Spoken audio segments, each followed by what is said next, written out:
Bismillah. Asalaamu alaikum rahmatullahi wa barakatuh.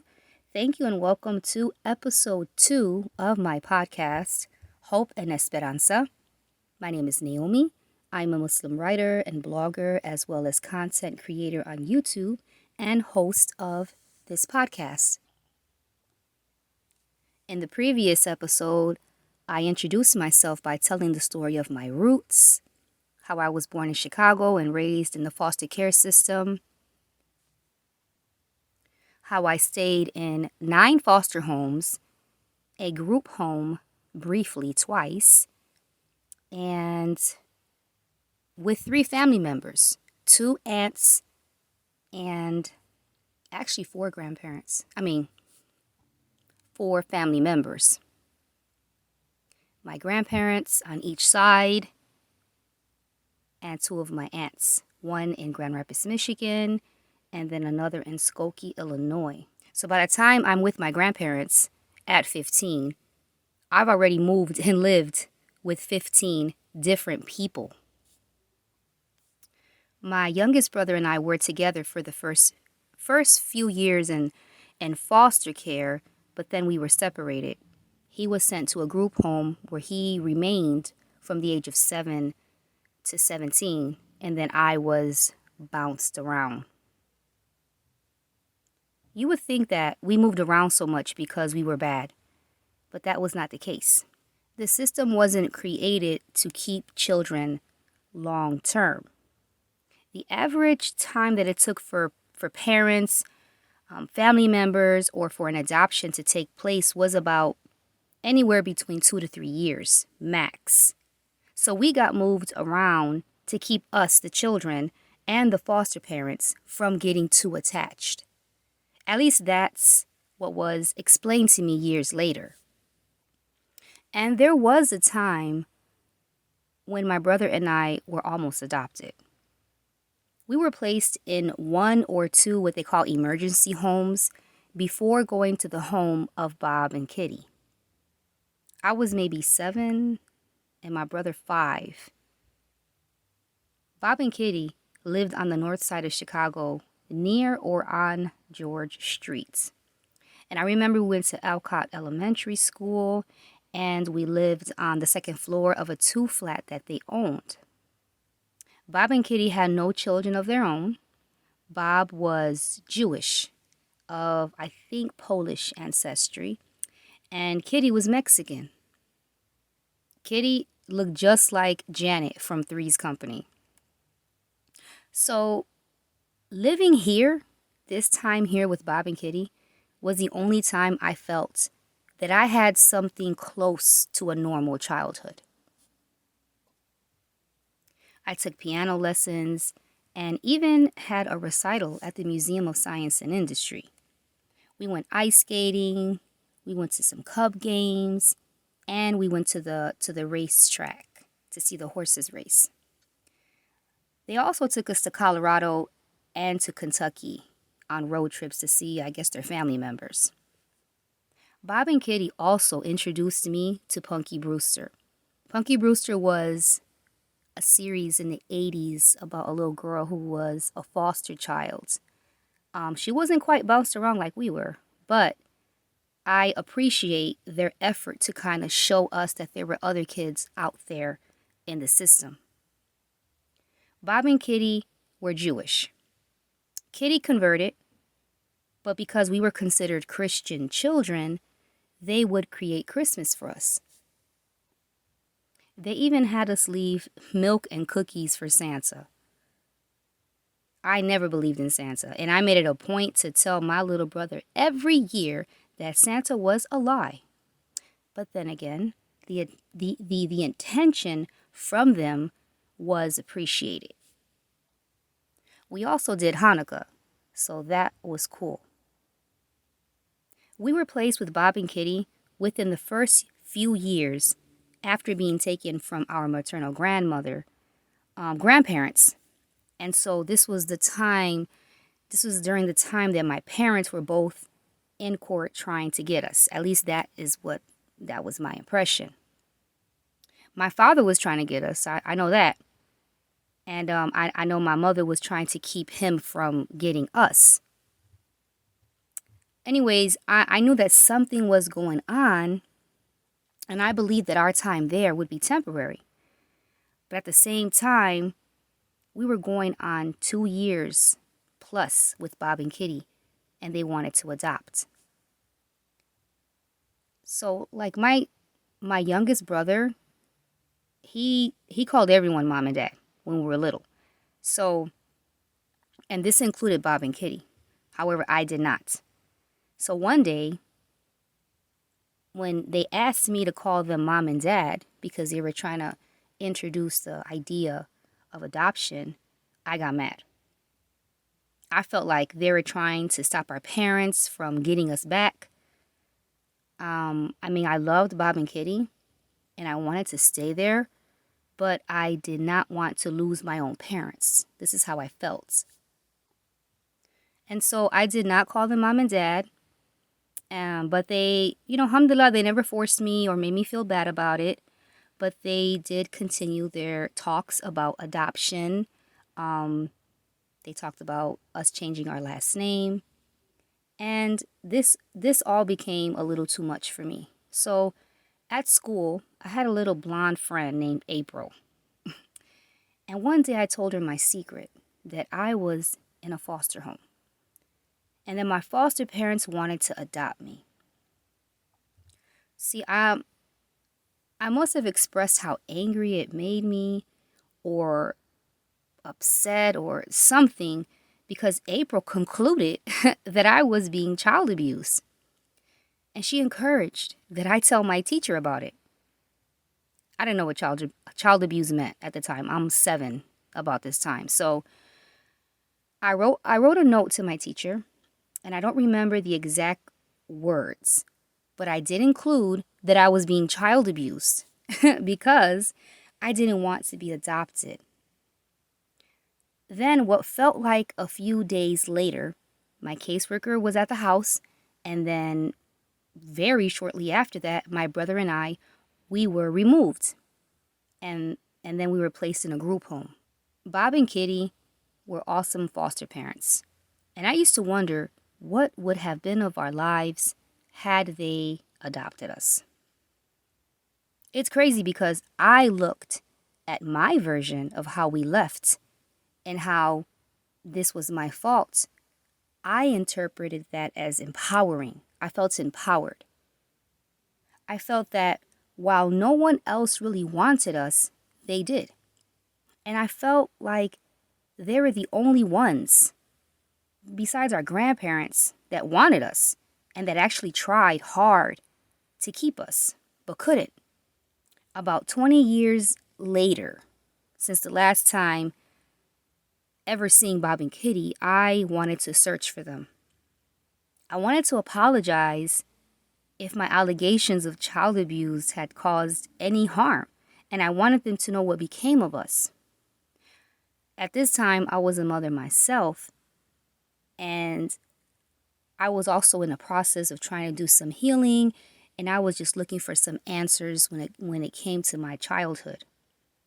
So I requested and I received an entire copy of my DCFS file, and everyone's name, any contact information besides mine, was blocked out of the file. So I called the agency and asked them if they can help me find my former foster parents, and they said they'd help me contact them, and they'd see if they wanted to make contact with me. Thank you so much for listening into the podcast. I wanted to take just a short break, and we'll be right back.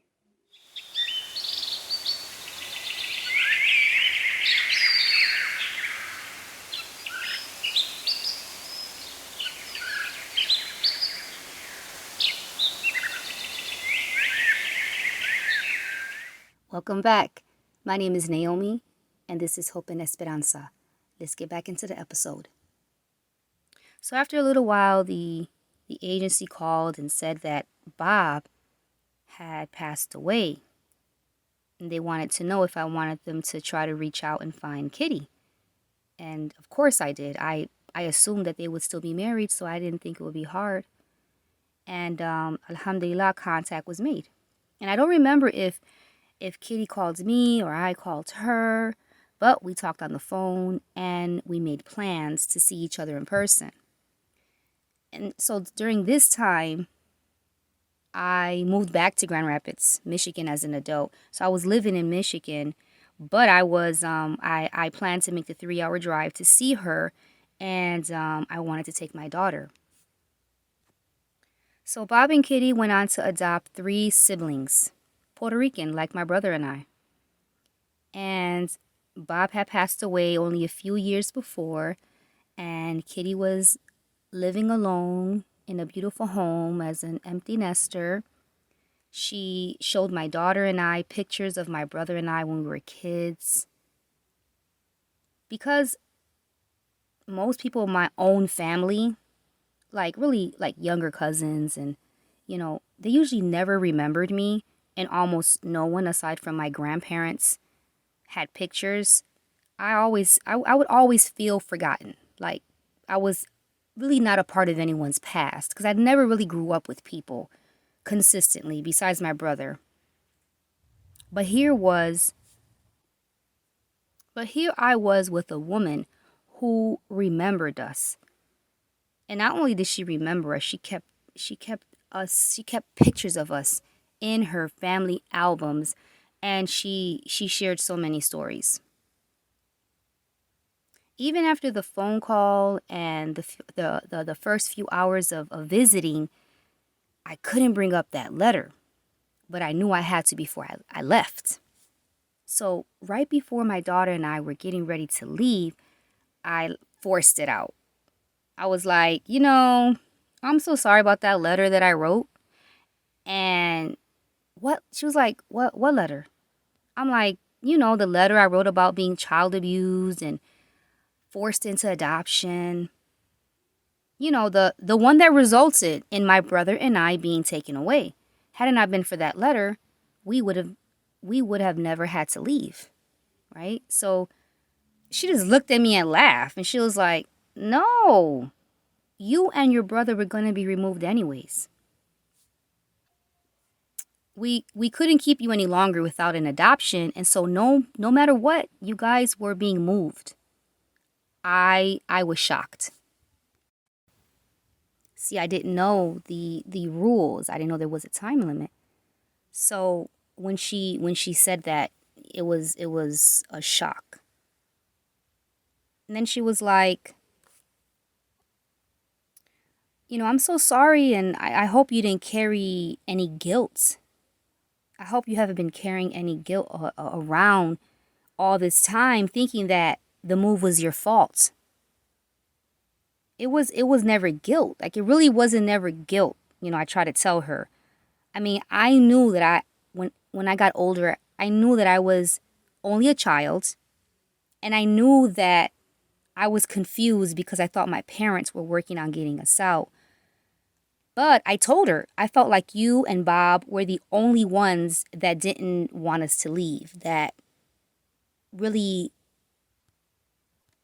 tried to keep us. And I guess in a sense they did. They tried to adopt us, but because they adopted those children, mashallah, immediately after us, it felt like we were replaced. And it may not make sense, but it hurt. And it still hurts me today to think about it. So at the time, maybe I don't remember, maybe I blamed Kitty for, maybe I thought, I don't know, maybe I blamed her for the cold-hearted rules of the system, but I didn't keep in contact with her afterwards. I mean, she didn't do anything wrong, but the truth hurts. People moved on with their lives. Bob and Kitty, giving them, even more credit, they did, however, keep in contact with my brother once we were separated, and they even used to visit him in the group home when I was in Michigan with our Aunt Judy. When I was going through that, when I was just finding out that there was a time limit, and that played a role in me getting bounced around also. It showed me how merciful Allah is, how He knew how much more beneficial it was for me to think that there was someone out there missing me more than for me to know the truth. For Allah, who knows all things, to keep me as a child in a little bubble of fantasy in order to give me a little hope was mercy. And had I never written that letter, had there never been something that I'd done to smoke screen the truth, then I know that would have been devastating. I also knew that I really didn't have the power to approve or negate an adoption process. I knew that my parents had to sign some papers or they had to do something. And so just imagine if I wanted to get adopted. Like, Allah knows everything. So I feel like Allah allowed for everything to happen the way that it did so that I not be crushed. I mean, I was sad when I was moved, but I kind of felt like, well, I don't want to be adopted. So I kind of felt more empowered.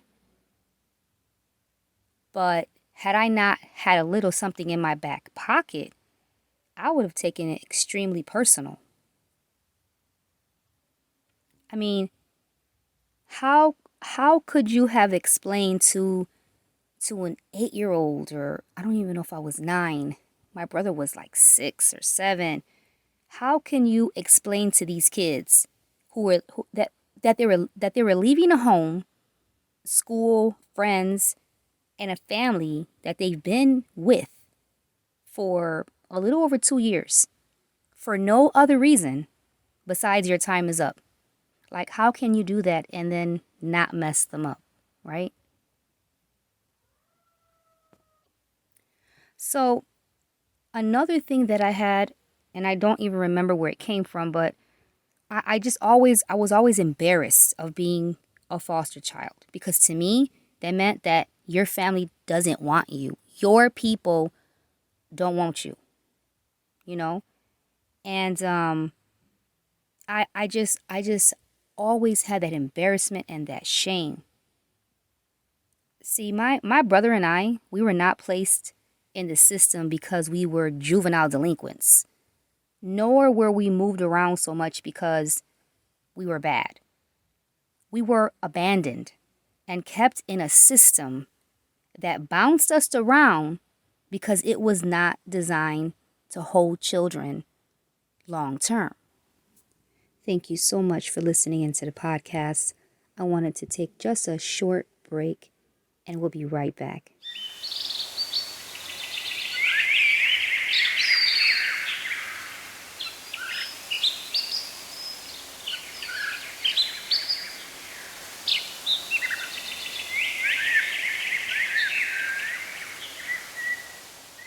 Welcome back. My name is Naomi, and this is Hope and Esperanza. Let's get back into the episode. So then, after my journey through 15 homes, at 16, I finally went to live with my mother. And immediately, she made it very clear that she didn't owe me or my brothers ish. Okay? She said that my father was whooping on her, so she was whooping on us. Mind you, when my older brother was given to my paternal grandparents, he was only 1. And when I was placed with my maternal grandparents, I was only like 3. No one was over the age of 3. My mother had no compassion. There was no accountability. There were no real answers. It was just cold-hearted. I don't owe you nothing. So what is a teenager supposed to do with all that when their image of their mother or someone who's going to come and rescue them is shattered. When someone who is responsible for you tells you, I don't owe you nothing, and all that you went through, I could care less because I was going through my own stuff. My mother had no compassion, nor did she take any responsibilities, nor did she make any promises. And I just had to swallow it. Now, mind you, my parents, they didn't have it easy. And I think that their childhood, even though my father was involved when I was younger, something happened that my mother just lost, she just lost the ability to see past her own pain. She loves, she's a generous person, but somewhere along the lines, she lost the ability to have true compassion for her children. She did not have the capability to hold herself responsible or take ownership as to why we were abandoned in the foster care system. So my parents, they're both first generation, born and raised here in the States, Puerto Rican, and having to live in Chicago neighborhoods that were infested with gangs and violence. My father had 8 siblings, my mother 11. My parents grew up with their parents. However dysfunctional, crazy, abusive, my parents come both from homes, 2-parent homes, with their biological mother and their biological father. While I was still living with my grandparents on my mom's side, when I was about 4, my uncle, one of my uncles, my mother's brother, was shot and killed. And I remember everybody running out of the house. And he was only 18 years old. My mother's, when my parents got divorced and she remarried, my sister's father, he was also murdered when she was 1. He was just 26 years old. So there was lots of murders on this side of the family. And by this time, when I'm 16, my mother lost her husband. And by 16, she would lose 2 more brothers. So a total of 3 brothers to murder. 3 of her 6 brothers. So this became the excuse or the reason as to why she never went back for my brothers my brothers and me. My mother left no room for me to feel anything, for me to feel that I deserved anything because of what she says that she was going through. So eventually I decided to move forward, not think about the past, not talk about the past. I just wanted to start from then and move forward. But the problem was the assumption that my mother had changed. That she was interested in investing, guiding, or helping me become someone. And I don't think she had it in her.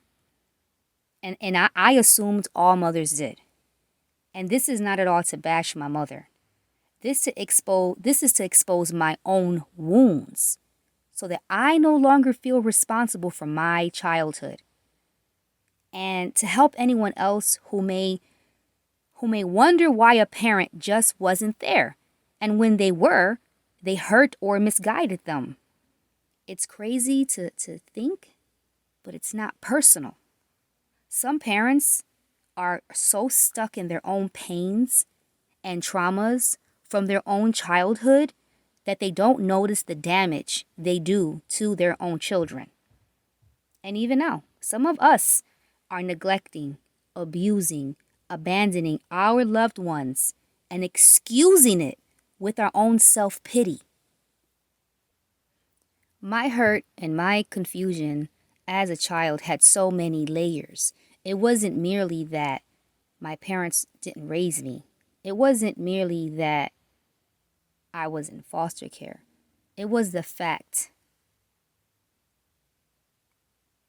that no one was allowed to step in.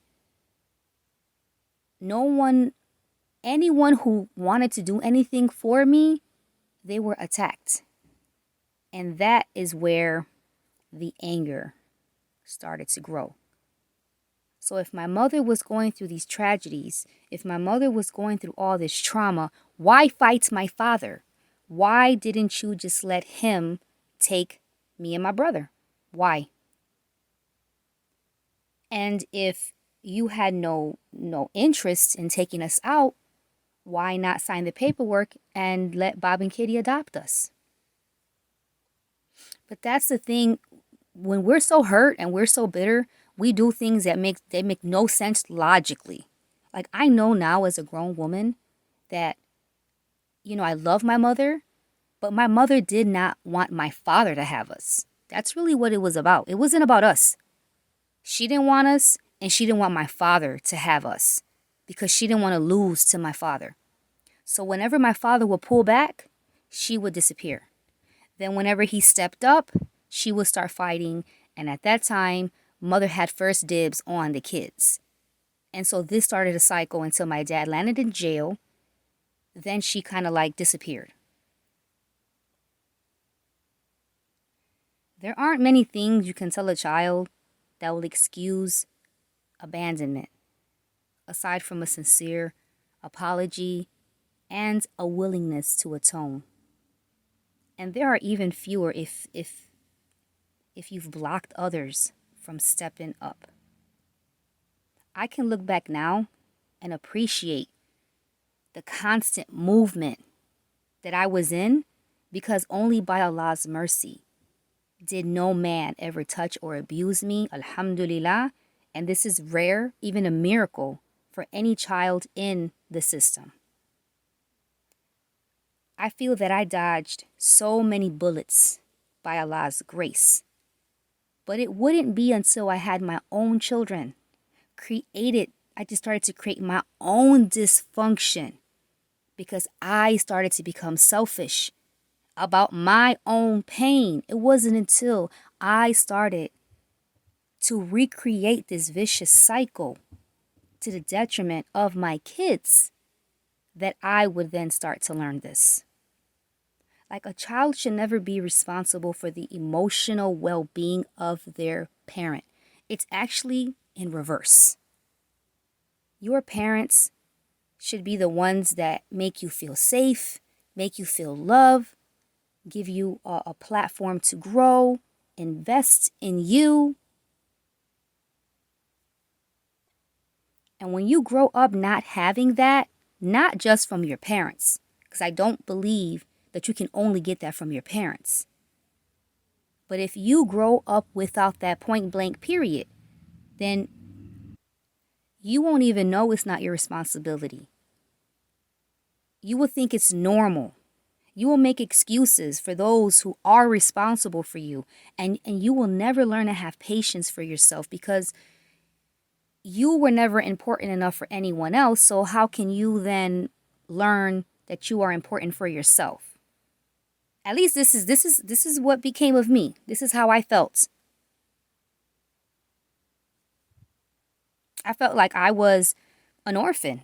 My parents were alive, but I was an orphan. In the next episode, I'll go over how my trying to make peace and sense of my childhood and in my past led me to a relationship with God, and how I learned to really accept people and experiences for what they are.